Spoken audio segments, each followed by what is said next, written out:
颁奖典礼因应疫情，加考虑集团执行人员，所以特别选到安平国小唐风的服务球场举行。一项由淡市首创的集团校园认证，109项年度通过学校有65间，总共有76项的标奖。其中先颁发予西门实小、下营高中、甲北区文庆高中等5间师范学校，希望带动永续发展的校园环境。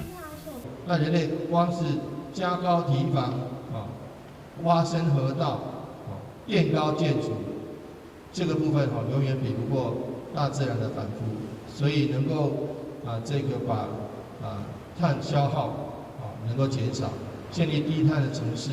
建立低碳的校园，这个是一个非常非常重要的一步。伫即摆认证的师范学校当中，已经连续第2档得奖的西门实小，历前竟是以环境教育、国际教育双双天下教学卓越金质奖的肯定。推动低碳校园，它已经是一个全民的共识。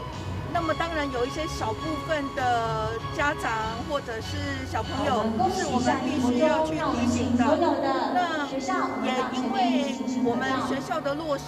那我想在课程不断的建构的部分，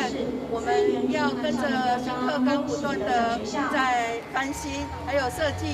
让学生能够身体力行。集团环境已经是国际趋势，所以对校园开始推广也是相当重要的一步。